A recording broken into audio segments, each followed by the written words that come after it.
Here we go. Episode 149 of the Trash Talk Business Podcast. Fat Tuesday for everyone keeping track at home. As always, this is our opportunity every week to grow, scale, and build our junk removal dreams. I'm Andy Weins, owner of Camo Crew Responsible Junk Removal and the host of this fancy little program. Today, I have my good buddy Alex from A1 Waste Removal out in central northern BFE, Michigan. Alex, welcome back to the show. Yes, sir. Thank you for having me.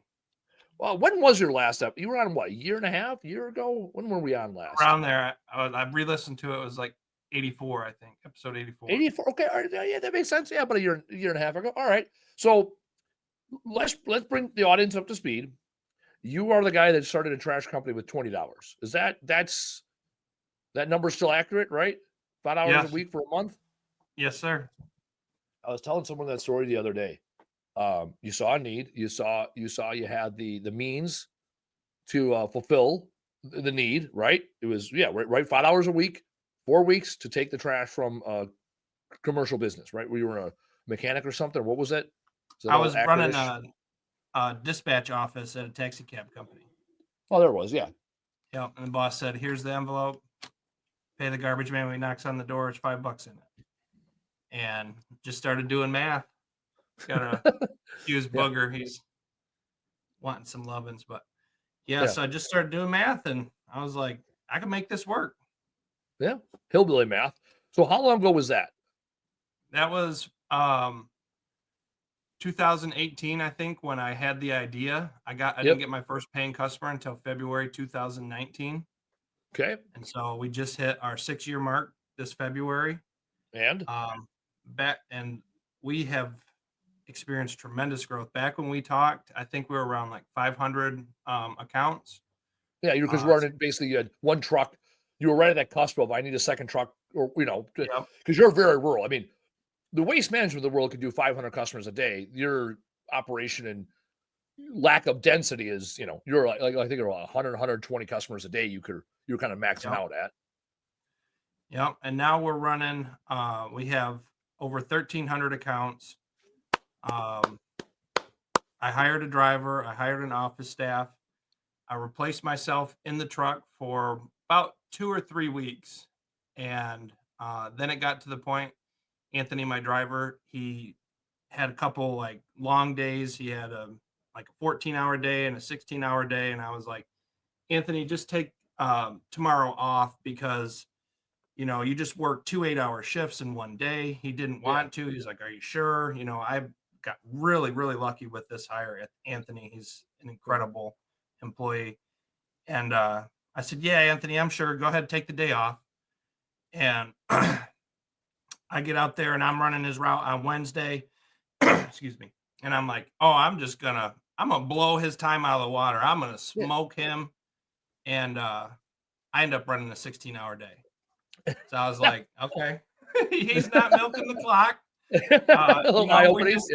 We're adding customers every week, so the time is gonna increase. So it is what it is. So I ended up having to start taking customers off of his route, so that he could work 8-10 hours a day and stay fresh. I feel like after about 10 hours, your level of like I give a shit goes down. Like the longer you work in the, Well, we even with us, we keep our guys. Our goal is to have 4 10-hour days, because when our guys get in at 7 and they leave by 5, happy. Like every minute after 5 o'clock, like the give a shit goes down, and by 6:30, maybe you're at 50% at best. Like, and then also it's when our guys work 4 days, they're excited. When I have guys that have already worked 4 days and they all come in on Friday with 40 hours, or about that, Fridays ain't great. When guys have a day off throughout the week, then Friday's like, all right, let's go. Let's get her done, right? Like my guy Jerome, he's had off Thursdays for years. So it's like work 3 days, chill on the couch for a full ass day. Fridays, he's like, dude, I got 1 day and I'm going back to the couch for 2 days. And so he's always fresh on Fridays. My guy Dan always has off on Fridays. So he's like, I'm going to give you 4 good days and I'm not going to see you for 3 days.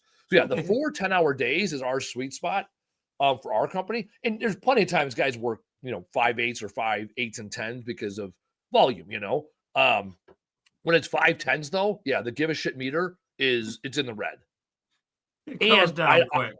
Yeah, and I don't fault guys, right? I like today we're doing our guys. We're at a 7-trailer job, and we started with 3 guys on the job this morning because that's how the schedule worked out. Now they're gonna bang it out and get it done. They're on the verge of getting done. You know, and they'll be good. They'll be fine. We're running 13 total trailers right now, and math says we can run about 9 or 10 consistently. So if we're doing 13 today, like I'm not gonna get 13 trailers every day cranked out. My guys will, will mutiny by Friday. So take the 13 when we can get them right on those days. So we average right now this time of year we're doing 9 trailers a day. That's our goal. So yeah, we're gonna have 13 trailer days. Like that's part of it. We also threw bodies at. We had a couple bigger projects. So we just threw bodies at and stuff. So everyone's fresh-ish. Yeah. So one of the biggest things that I wanted to discuss when I come back on here was I'm getting to the point now on my route. It's still relatively small. But I'm about to the point where it's not very far off in the future where I'm going to want to replace myself again. And last time I told you I had about 2 or 3 weeks of just replacement myself. Well, I really took like 2 or 3 weeks of vacation. I didn't do shit. I sat on the couch. I was like, I deserve this. I've been worked so hard, all the little lies we tell ourselves. Yeah. No, you didn't. But okay. Do you deserve to have to be going to work every day? Do you deserve to have to be stuck in the truck? So my biggest thing I wanted to talk about is moving forward. When I do get this next hire in here, what are the things that I should be doing when I replace myself? Who should I be talking to?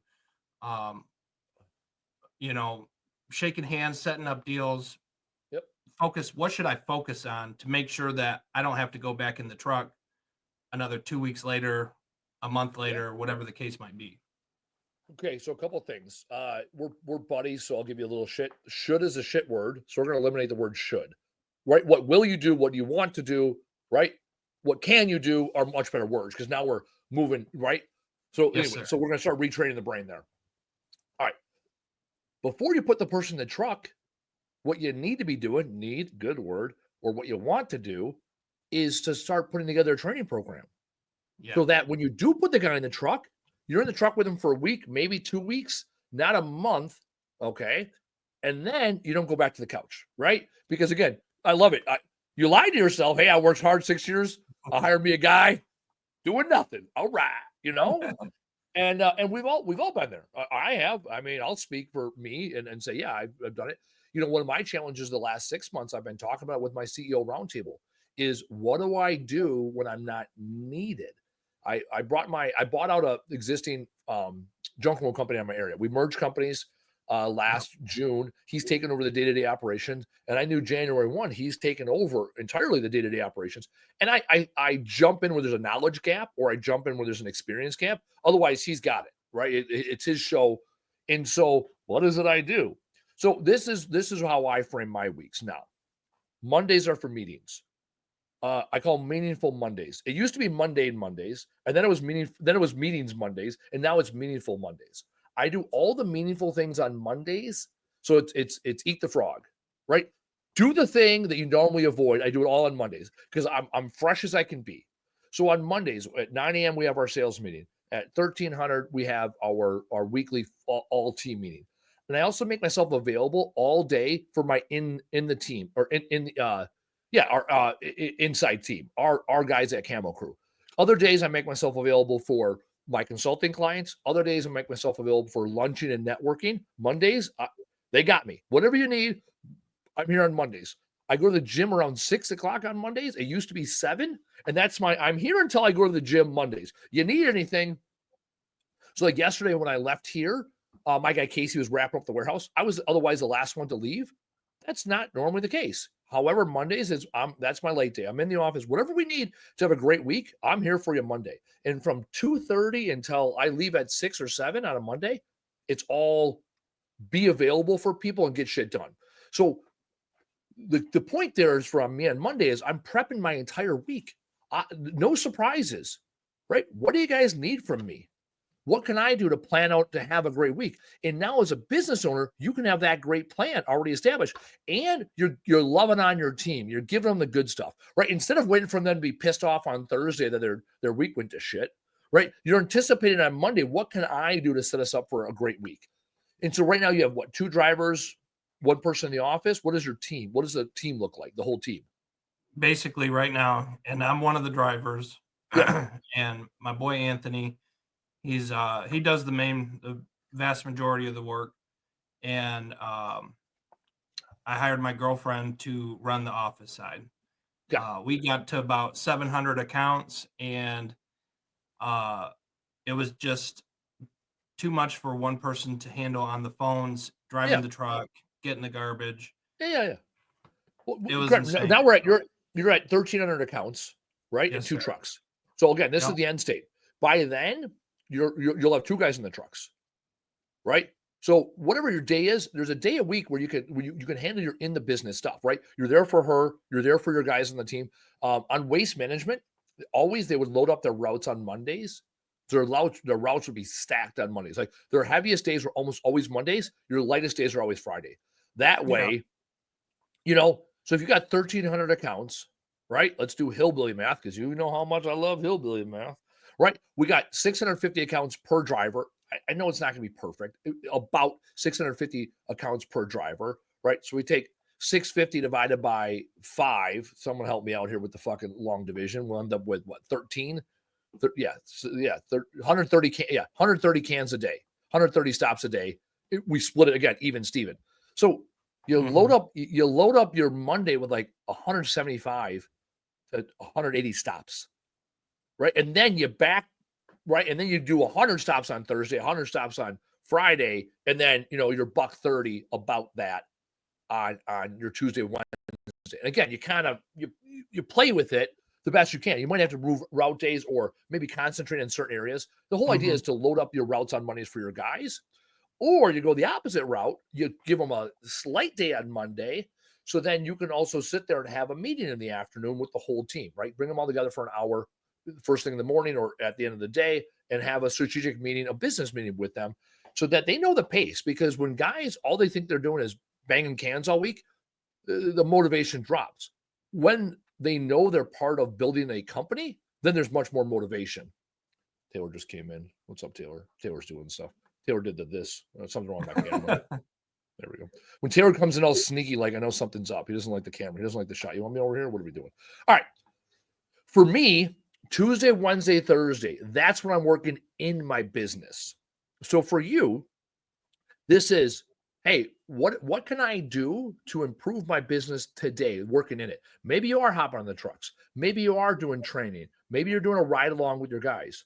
Also, this is when you're networking. You're actually getting in front of people. You're holding meetings that are going to build your company today because you're new in your business is actually on your business. You're now the visionary and integrator. So your in is actually what historically people think of, but I got to work on my business. That is your in.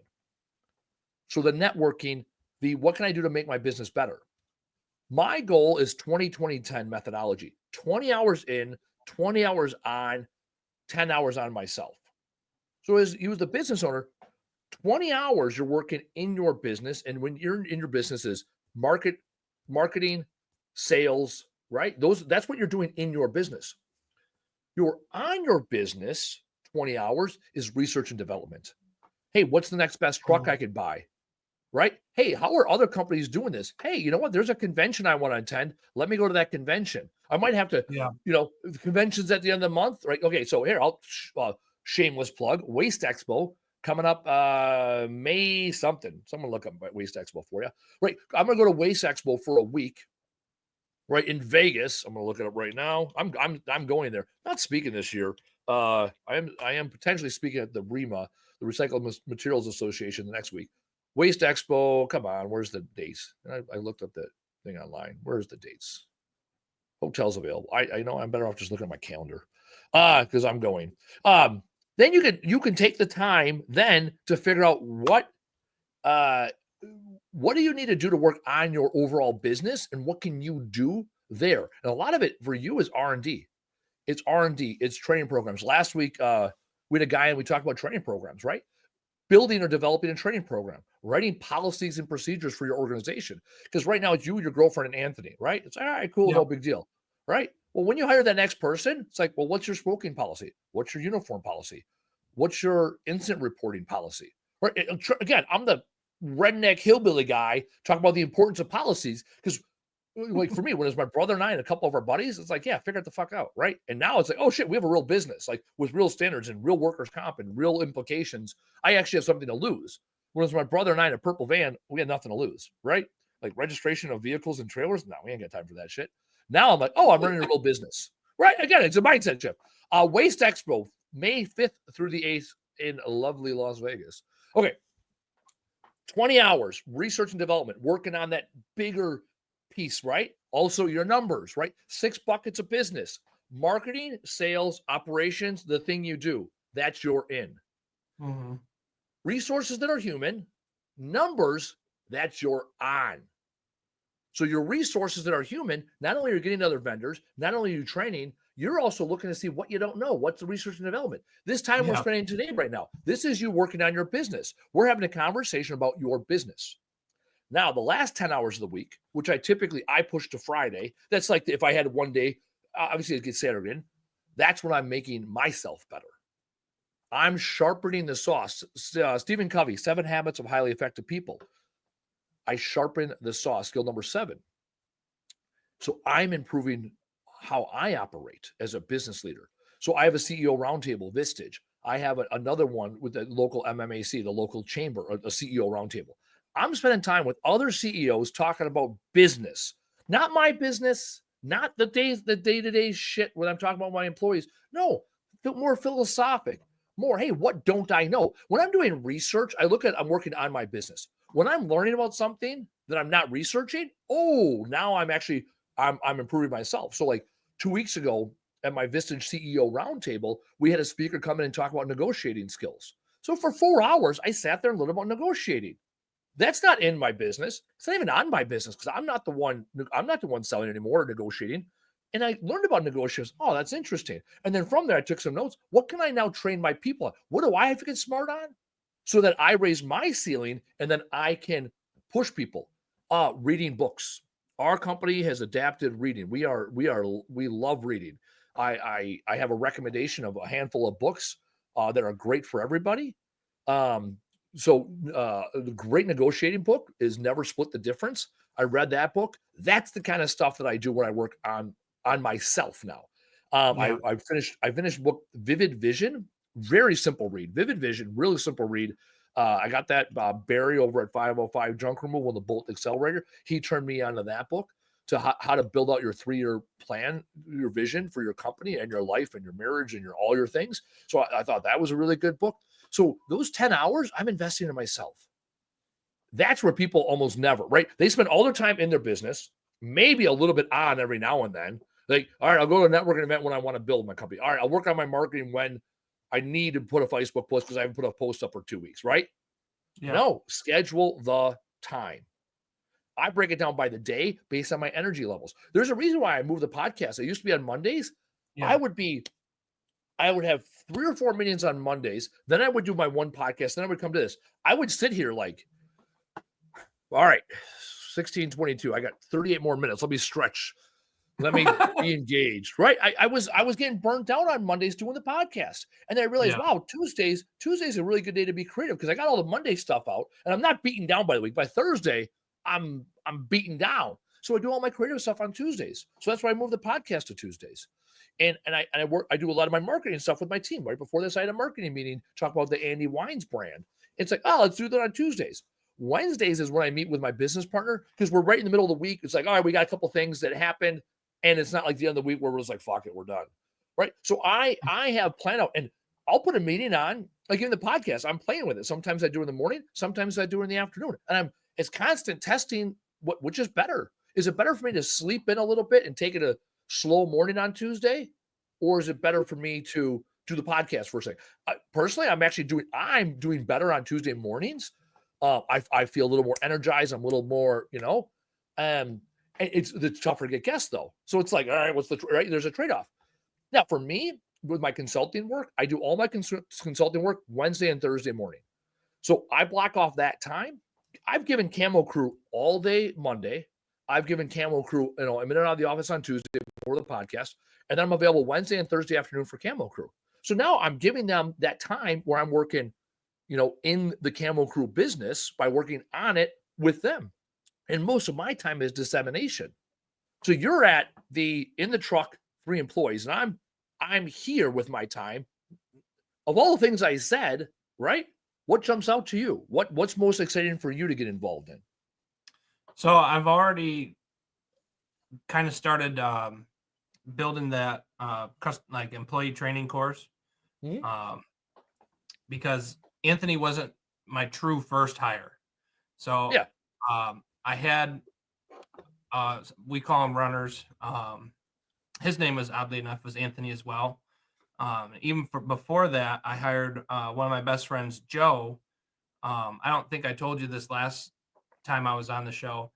The way that I was able to buy the little garbage truck that Anthony drives, and that was like the beast in the business. I sold my girlfriend my house. She bought the house from me. She said, as long as I'm nice to her, I can still live there. So, it's been going good so far. And so I got $100,000 out of that. And I went to New York and I bought the first little truck I looked at. And so I've had people work with me in the past, and each time I've hired somebody, it's been like a big learning experience, because with my friend, you don't really want to be like too rough on him. He's your friend. It came to a point where I had money left over from that $100,000, and it was just going out and it wasn't coming in as much as I needed it to. I was paying the guy too much. I looked up like, okay, what's FedEx make, average salary? And I said, it's kind of a similar deal that we got going on. Whereas driving, running up, getting the can, whatever your case might be. So I was paying him like $40,000 a year, and it was just too much at the time. The density wasn't enough. Customers weren't enough. So that wound up ending, but I was like, all right, no more hiring like family and friends. I got to be able to be. Took me years to figure that one out. So good on you. Now, my employees, I'm very I'm familiar with, right? We become family-ish. I'm friendly with them. Absolutely. Right. We ain't family friends. We are working together first, right? Co-workers, what are you gonna call it? We are co-workers first. And for me, that clears up a lot. It makes it so much simpler. And it's cleaner. Everything is clear. Everybody's happier that way. Yeah. That was definitely a big eye-opener. So right off the top, second hire was somebody that I knew, but not like, hey, we're good friends, like best friend Joe. The next one was Anthony, and he had a little too much going on, where I was picking him up for work, dropping him off at home. He lived in a house with a lot of people. He was staying up late. We're getting up early. He's sitting in the passenger seat, falling asleep, like 2 or 3 minutes between the garbage cans. I'm like, yo, Anthony, wake up, man. Like, we're at the next stop. Yeah. So that just didn't work out. And like the whole reason I hired him was so that I could, while he was dumping the cans, I could be answering the phones, texting people back, answering, calls and stuff. And then after I let him go, I was like, it's really foolish of me to hire a runner so that I could answer the phone when what I really need was somebody to answer the phone. Yeah. yeah. You were robbing Peter to pay Paul. Yeah, exactly. Yeah. So it's a fucked up revelation, and yet it took all that for you to figure that out. Like, I need the phone answered, so let me hire someone to run so I can answer the phone. It's like, that didn't make sense. And we all make decisions like that. My favorite thing that you said, though, had to be Monday, eat the frog on Monday. Yep. Because I've always been a fan of that. Like, you get your biggest, toughest, the thing you don't want to do, get it out of the way. I read a little book. and it's can my small business really make you rich? And or can any small business make you rich? Yeah. And it's a simple, easy, quick read. And honestly, I didn't even get all the way through it. Like, you see that little We're halfway there. But my friend was telling me that's a good book. If you don't even finish it and you're already ready to implement,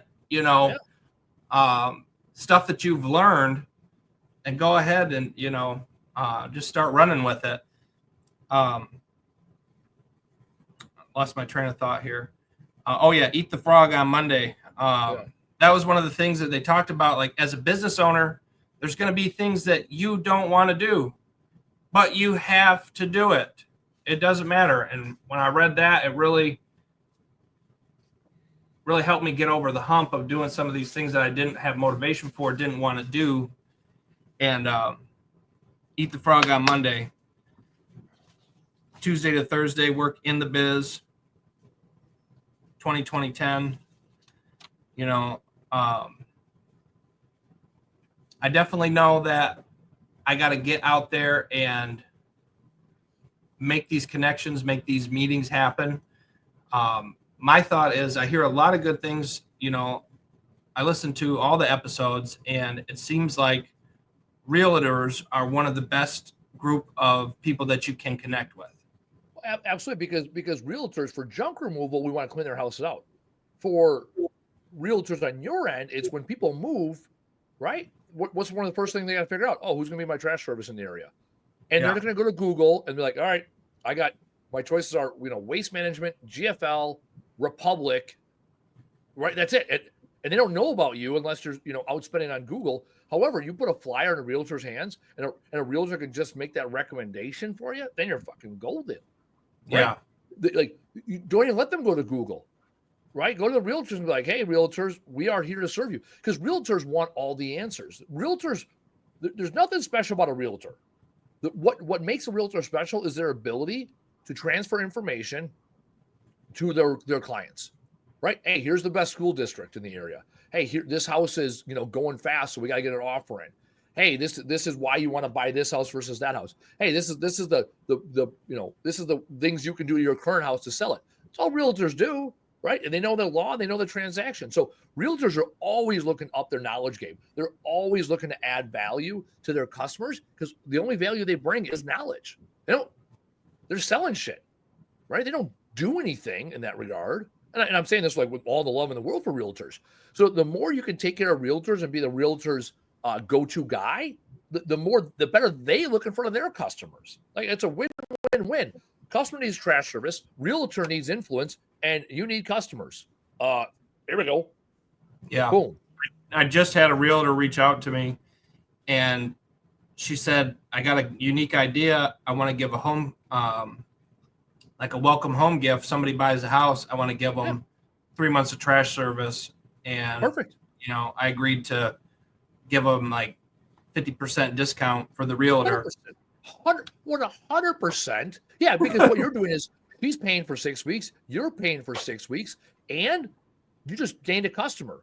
So what is your curbside go for monthly or week, whatever you bill it, weekly, monthly? So we bumped it up now.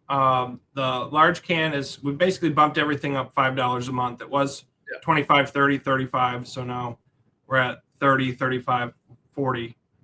Okay, monthly. So let's say 40. So 40. Okay, let's just do a hillbilly math here, right?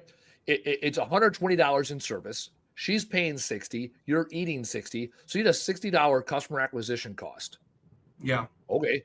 So lifetime value. Let's do the math. You're doing $40 a month, right? I got my calculators, right? So the customer's worth $480 on average. You're going to keep that customer 3 years. Your customer lifetime value is worth $1,440. You spend $60 to acquire a customer at $1,440. Your customer acquisition cost for lifetime value is 4%. Seems like a no-brainer, right? Right? I mean, you could almost go to a point of the brokerage and just say, hey, I'll do, 1 month free or 2 month free or whatever, and go from there. Yeah. Yeah. And that's how it really goes. A lot of the customers, it's not hard to switch, but it's just easier to keep paying the guy. He's doing his job. I've got people that switched over to me because they wanted to support local companies. And they're like, yeah, I was with this past company for 20 years, 30 years, 40 years. That's the beauty of the weekly service is it's not rocket science. No, You treat people nice. You pick up the garbage. You answer the phone. Yeah, take the extras when they have them because they're not going to have them every week. Don't be a dick.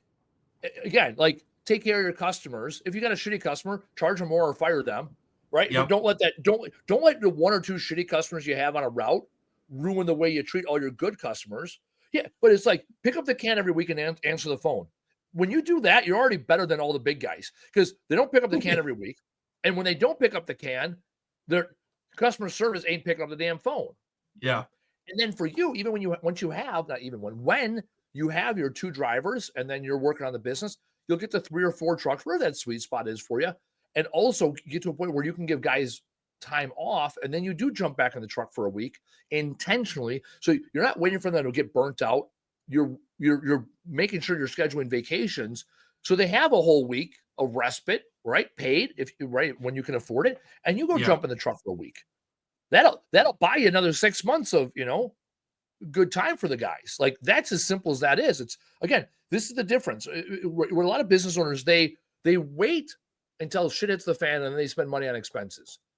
So for example, they push their employee so hard that he quits. Well, now they go spend money on recruiting a new employee versus proactively you invest in the employee. You buy them the uniforms. You make sure the equipment's running well. You buy them lunch. You give them a bonus. You give them profit share. You'd rather spend $5,000 on the investment or spend $5,000 in expense recruiting, training, and retaining a new employee. Take care of your guys. Yeah. And then when you do that, you'll have people longer. It's no different than your customers. Invest in your customers. Take care of your customers. They got they got a wheel or something broken on their can. Fix it for free or fix it as a negligible cost because you charge them $25 to fix a wheel that costs you $2. And then they leave. Now you got to go acquire another customer, which costs you $60 per customer. Right. As we just demonstrated. So it's like, well, when money goes out of your business, it's either an expense, an asset, or an investment. You as the business owner get to decide what that money looks like. When do you spend it? Assets, you buy so you reduce your expenses. Investments, you spend to reduce your expenses and increase your top line revenue. Expenses, money is gone. When you spend money on fuel, it's gone. It's not coming back with friends. It's it's a consumable. Yeah. So what can you do? I remember when you upgraded your orange cans, right? Yeah. And the A1 slapped on the side. Well, that was an investment. Well, now people start seeing orange cans. They're like, oh, who's this guy? Let me get right. That had to have boosted your business instantly overnight. Oh, it did. Within the first, I don't know. Within the first 3 months, we had people say they saw our cans more often than in the first 5 years of doing business. Yeah. And right now I just did punched in some numbers. We're at 667 orange cans out there, 65% roughly of all of our cans in the market. So we ran a little promotion over the summer from my little book here. Yep. And it said, whatever your sale price is and the number in 7, because it's a psychological thing that will make people think that it's significantly less than what it actually is. So we did a whole year of garbage service for $197.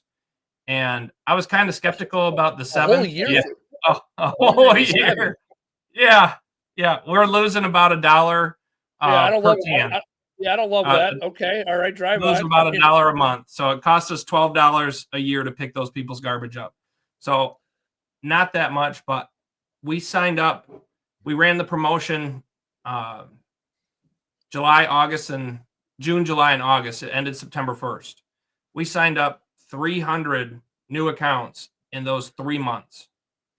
So you lost, so 300 accounts, you're losing $12. So you lost $1,000, or you'll lose $1,000 to gain 300 customers. But we went after that. Yeah. We had, I think around that point, we had like 700, or I can't remember the exact numbers, but just the amount of cans that we got out in front of people, The community, that's yeah. what was worth it. Oh yeah. And back to that 197 deal, like there were so many people that would go to like hand me cash to pay for their year, and it was like 130 something, 140. So I was skeptical that ended in 7 might not really be, you all know 99.99. Yeah. $1.98, and you're like, oh, that's just $1. No, it's $2. Yeah. But I saw it firsthand when people were trying to pay me less money than what the deal was, and they'd be like, "Are you sure? Let me grab your flyer." Go to grab the flyer, and they're like, "Oh yeah, give him the rest of his money, honey. Pay this man." So It was a perceived lower price, even though it was $200 for all intents and yes, purposes. and it is still really inexpensive. Oh, that's still a great deal. Yeah. Yeah, it's like $16.50 a month. Yeah. And the companies around here, none of them could match that price. They couldn't touch it. So that's one of the things that 800 Guy Junk does. They do $59 mattress removal because they know they're going to lose the job or lose money on that job.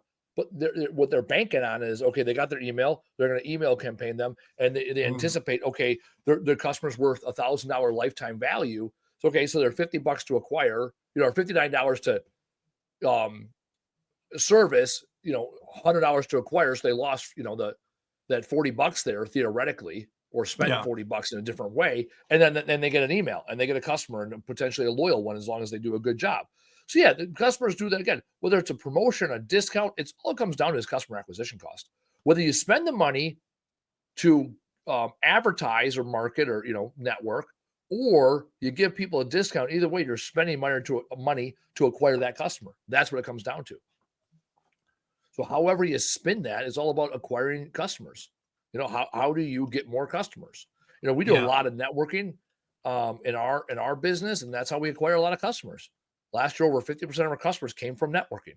We're going to the chambers. We're reaching out to businesses. We're cold knocking. We're cold calling. We're doing all the things necessary so that we can build up our ideal customers. Same with you. You can choose which zip codes you market to, which means you can choose which neighborhood you're going to work in. It's you have that choice. Versus, I can only take what comes in. It's like, no, you can choose to invest where you invest. Which realtors do you associate with? What types of houses are they selling? Big houses, small houses, country, rural, city, urban, whatever. Like you get to choose that based on where you invest your money. And that's the thing that people are challenged with. It's like, I gotta spend money in advertising. Like, well, go out and choose your customers. That's what you're doing. You're investing time, energy, and money to get customers. Like, yeah, go do that. It sounds awesome. The end state is getting customers. I like that. Yeah. Yeah. We just sat down and had. Go ahead. Go ahead. I was just going to say, we just sat down and had a chat, the beginnings of a chat about where we want to end up. Like, what's the end goal? What's the end state? And I just listened to your podcast about 2 weeks ago or so that said you get to define your success. Yep. And in that book, it says you have a goal, like think bigger, dream bigger. And like, I had always been like, I'm going to be the world's garbage man. Like, I'm going to get all the garbage in the whole world. That's my goal. And I read that book and it was like, think bigger. And I was like, what's bigger than getting all the world's garbage? And then boom, I said, I'll be the first garbage man in space. But Elon Musk has probably already beat me there, even though he wouldn't like that that title. I don't think he'd like to be known as the first garbage man, but I mean, that's what he's doing some of the times, running stuff back from the ISS. Yeah. But, think big. You're already thinking big, think even bigger. When you're aiming up at the top, if you don't hit the top, but you hit somewhere in the middle, Yeah. you're doing all right. If you're always aiming for the stump, you're never going to hit the middle. You're never going to hit the top. You're always going to hit the stump. One of the things I talk, one of my favorite lines I tell people is, we shoot for the stars and we settle in the stratosphere hanging out amongst the gods. It's like, well, that's better than fucking standing here on Earth, isn't it? It's like, well, yeah, let's fucking go. And so, and that is the mindset, right? Whatever it is. And, in the book Vivid Vision, a lot of other books, you use the term BHAG, big, hairy, audacious goal, right? Yep. Make it a big hit. Like for you, it's like, all right, we're going to get 10,000 customers. It's like, oh, you have 500. Well, we're going to get 10,000. It's like, well, that's probably, is that big enough? Right. And so like, what's the number that's scary? And then let's go after that. And okay, if you go after 10,000, you find a nice little niche spot at, 6,000, 7,500. That's okay, cool. We went for 10 and 75 was the number. Good. That's better than saying, hey, we're going to try to get to 75 and then maybe you limp into 5. It's like, no, go big and then see where it takes you. Because or like with you can have multiple locations. But for you in your service area, like how big of a service market? How many houses are there that you could theoretically service in your geographic area? Last I checked, there was like 30,000 houses in Jackson County, I do believe. 30,000 residents. And you do Jackson County only? As of now. Yeah. So 30,000, you got 1,300 homes. So you can just look at that. You can look at that market share and do the math here. Yeah. We're small potatoes. Yeah. We have 4.5% market share. So it's like, well, what is, 20% market share sounds good. 20% market share gets you that 8,000, right? I mean, or 6,000 rather, not 8,000. 6,000. So I was like, that's pretty cool, right? Yeah. Can you get to 25% market share? Now you're closer to 7,500. It's like, that's pretty cool, right? Yeah, 100% market share is not possible, right? What market share, right? And or right? Hey, we're gonna get to 25% market share, and then we'll be annoying enough, and then we'll sell our sell to the big boy, right? Maybe a lot of trash companies do that. They grow big enough to get acquired. Yeah. And it's like, okay. Or we got 2 here in Milwaukee. One's Eagle, one's John's Disposal. They know where the best, most target rich accounts are, and that's all they do. They only go after the high margin accounts, so they don't need a big operation. So they're very specific. Like Eagle, they do a lot of commercial. I'm not even sure if they do residential. I do know they do a lot of commercial cans. So they only go after the good stops. Yeah. They have the newest trucks. They buy their guys new trucks. Their cans look the best. So it's like, yeah, they put 7 trucks on the road every day or whatever, 5 to 7 trucks on the road, and yet like they're the best trucks. Waste Management, on the other hand, puts 50, 55 trucks on the road in our market on the commercial in that same footprint. So it's like they're putting 55, 60 trucks on the road or whatever it ends up being now. It was 50 trucks when I was working there, so it's probably closer to 60. So they're putting 60 trucks on the road. Eagle's putting 6, a tenth of the size, and yet they're going after the best 10% customers. They don't want to be 60 trucks. They want to be big enough where they can, offer good pricing and not too big that Waste Management comes after them and, tries to attack or, buy them out or really attack them.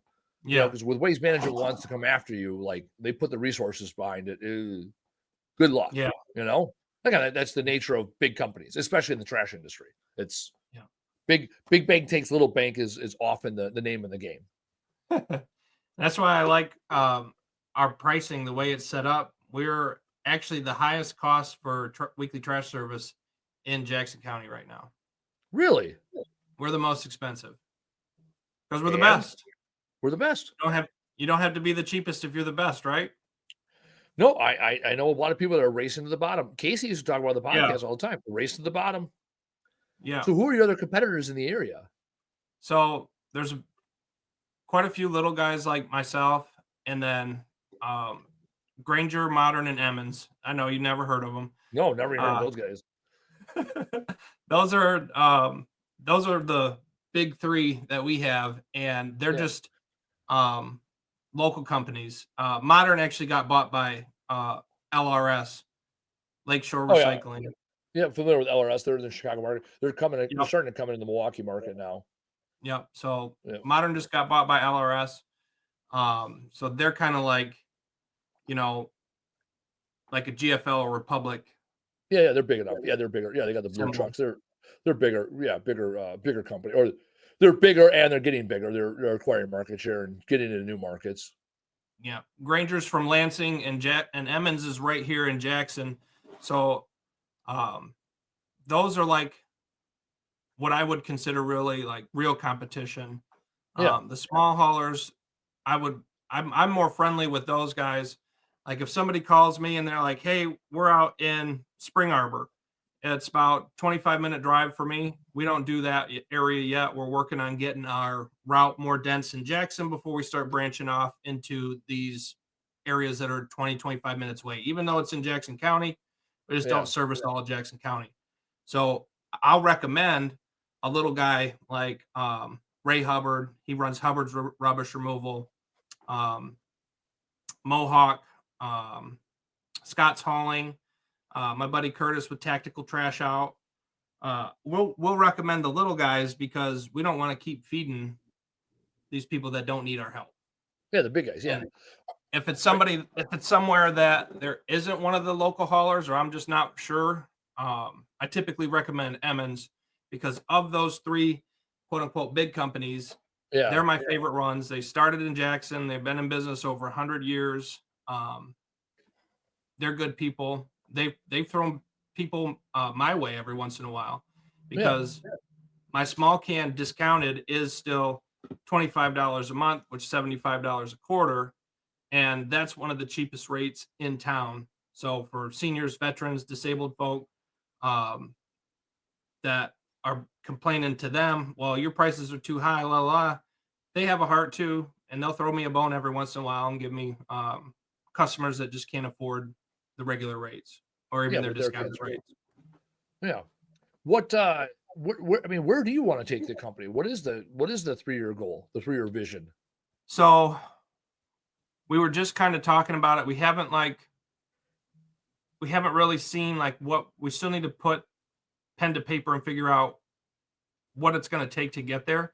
But my plan is for my girlfriend and I to be able to step away from the business, have it run itself, and each catching a paycheck of $5,000 a month. We get $10,000 between the two of us. It's $120,000 a year. It's not crazy. It's not, very doable. Yeah. And then we can live a lifestyle where we can do within reason whatever we want, whenever we want, wherever we want. Yeah. And that's the goal, really. Have it be sustainable. I don't really plan on selling out to the bigger companies because she has a son, and eventually I'd like to kind of pass the torch over to him. He's still 10 years old, so he's got no idea what he wants to do. But I was talking to him about it one day, and I was like, again, getting back to the very first way I started, the math problem. I said, right now we have X amount of accounts, and it's, this much money. When I started, I wanted to get 100 accounts so it could be $2,000 a month, and that was like unheard of money at my stage in life at the time. And and now it's like, all right, so if we're at $35 a month and we have 1,000 customers, how much money is that, Jason? And he's like holding his fingers up. He's like, 20? No. I'm like, that's $35,000 a month. Yeah, it's a $420,000 a year business. Yeah, picking up trash. But the fun part was we did our budget December last year. We have a budget where we plan it out at the beginning of the year, but then once the year goes on, you take another look at it and you say, okay, well, how much money did we actually spend, or what's a more realistic version of what we're going to be spending? And for 1,000 accounts, we're spending about $18,000 a month in wages, fuel, dump fees, insurance. You can list all the expenditures, but so we still have to work on, like, okay, so if we get to 2,000 accounts, 5,000 accounts, 10,000 accounts, some of these numbers are going to double. When you hire a new employee, your wages are going to, go up significantly.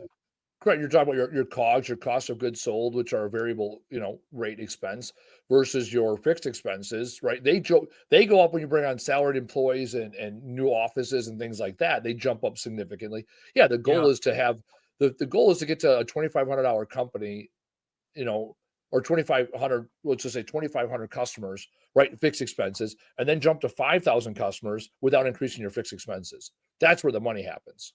I Okay. mean, that's as simple as it is keeping your fixed expenses similar while your Yeah. COGS go up. That's where that delta is that's where you make your money. Yeah. So it's been fun looking at that and just having like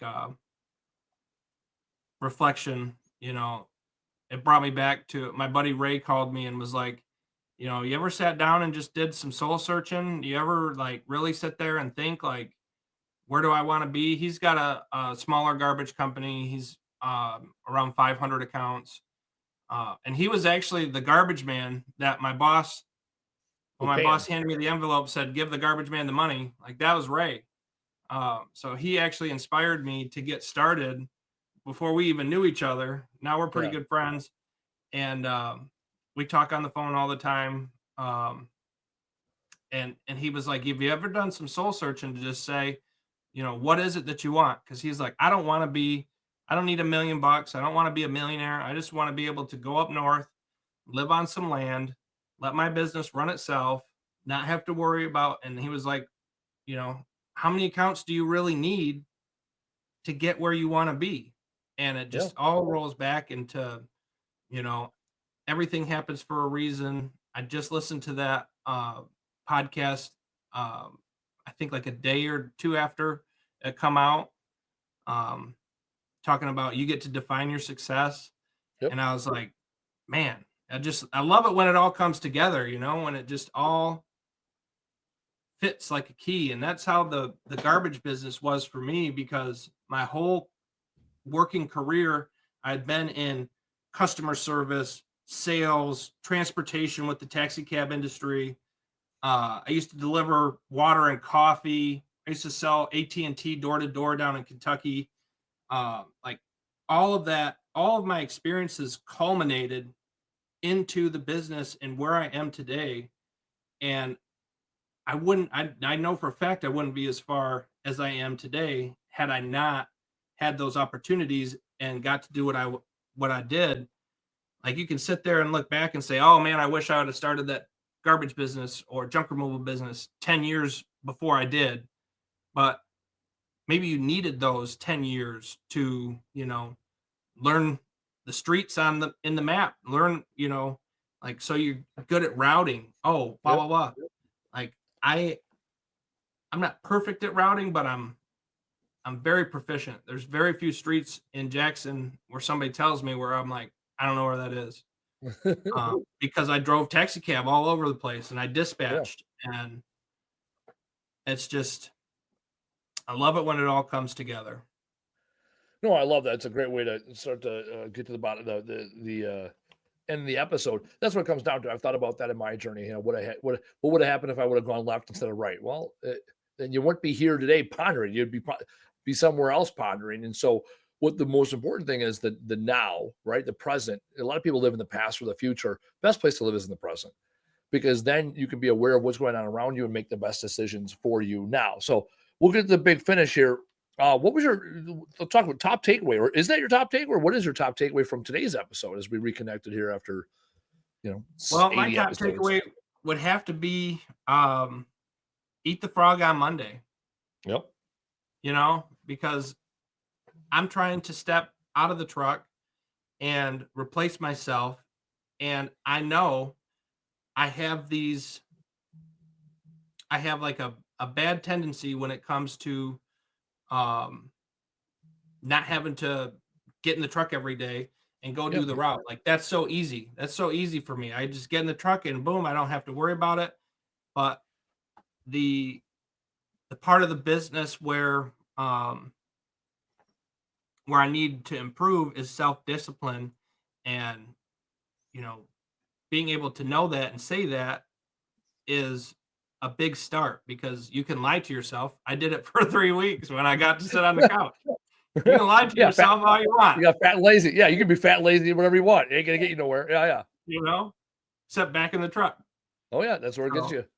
eat the frog on Monday. Do those things that you don't want to do. Get it done the first day of the week, and then the rest of the week will be nice and easy, and you can coast through, and you'll have that motivation to get these things done because there won't be this big looming, oh man, I don't want to do that. I remember I used to like when I would start, I wouldn't do it like that often at all.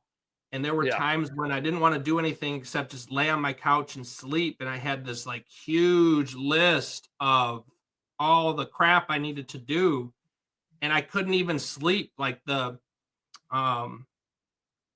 anxiety of it all would like, I would just get so close to drifting off to sleep. And then I would like, jolt awake like, oh, yeah, all these things that are on my to-do list that I'm just avoiding doing by laying on the couch. You know, it was Debilitating. really good to hear you say eat the frog on Monday, because that's definitely what I need. All right, I love it. All right, let's get to it. Let's get to the big finish here. My top takeaway from today's episode is the fact that you went from 500 customers, 60 episodes ago. So whatever that ends up math wise being, to It's about a year and a 1,300 half customers. because it was December. Yeah, about a year and a half. So you almost tripled your customer count in a little over a year, and because you did things different. You read the book, you implemented the process, you ate, you got out of the truck to realize, oh shit, right? And so I love the fact that because the last time we talked, it was you were the business. And so your business is, almost tripled because you stopped being the business and you brought in an employee that actually ran the truck. You brought somebody in to actually answer the phones. Now you have a plan to, okay, let's develop a training program now. So when I hire the next employee, there's going to be a more systematic turnaround with them in the truck. And so you won't get stuck back in the truck because they're going to be efficient and they're going to do their job right. And then you can start doing all those things that you fantasize about now, right? Fantasize now about what does it look like when I open up my inventory of time so I can work on my business versus in my business, and life will get much better. I guarantee it. And you'll start to then have that vision, right? So you and your girlfriend can make $120,000 a year by owning the company because you're putting in the work today to make that happen. So again, start with that vision, begin with the end state in mind. Stephen Covey 7 Habits of Highly Effective People. Sharpen the saw, continually push yourself, and you'll get where you're going. So there you go. All right, coming up next week, we are back at the same time, same channel, 1600 on March 11th. We got I lost his name. My brain was not braining. I jumped around on my calendar, and that's what happens when I do things. All right, Chris, I know it was Spartan Junk Removal. Chris from Spartan Junk Removal, he's got a Maryland. He's got 3 locations. He was recommended someone who recommended him. Taylor might be able to jump in and tell me how he got on the show today. So excited to have him on the show. 3 locations. As we grow and scale the business, I'm going to bring my team on to the business here in the near future. What's nice is we're getting more and more people that have multiple locations, multi-million-dollar operations, and hearing about how they're scaling, because that allows us, myself included, hey, what are you doing? What's working? And how do I get some of that? So Chris from Spartan Junk Removal with multiple locations in Maryland is coming up on next week's episode. For people that want to be guests on the episode, we are booking into, where are we booking into? We got some spots, one spot in late March. Otherwise, we are booking into April and May right now for episodes of the Trash Talk Business Podcast. Go to trashtalkbusinesspodcast.com and apply to be a guest. Also, if there's people in this world, in this junk removal space that you want to hear from, there we go. Eric, shout out Eric with a Q out there in Denver. Eric with a Q hit up, tapping into those, and he just started reading Words Fucking Matter. I was out in Denver, gave him a copy of the book. Also, that's randomly. You go. Taylor just said, yeah, in October. That's what I thought, Taylor. Thank you, Taylor. Yes, Chris from Spartan was on. That's when I started talking to him. I was like, I feel like this guy. I know I remember Spartan Junk Removal. All right, he's coming back on the show. Andy Barton recommended him. See, that's why Taylor does all the things. So Chris Weir, Spartan Junk Removal. This is what happens when I don't have show notes. I make shit up on the fly, and then Taylor tells me actually what's going on. All right, so he's on next week. For anybody who wants to be a guest, or someone that wants, or would that be a good guest, hit me up, LinkedIn, Facebook, or have them apply at trashtalkbusinesspodcast.com. podcast.com. Any last words of wisdom from you before we kick you on down the road? Get on the podcast. It's super easy. Podcast. I went on, just like you said, I went on the website, trashtalkbusinesspodcast.com. It's right there. Fill out the form. Boom. You can be an internet sensation with Andy Weins and Taylor. There you go. See, there you go. See, and yeah, you're a two-timer. You know how simple this game is. We come on, we hang out. This is part of me working on my business. I pick up things, I learn things along the way, and that's what allows me to run a great business, and because I'm consistently raising my ceiling as I go. So that'll be my last word. Raise your ceiling, sharpen the saw, as Stephen Covey says, and we will see you next week. Bye now. Thanks for listening. Tap subscribe or follow to get the latest episode. And if you enjoyed this episode, be sure to leave us a review and tell a friend to listen.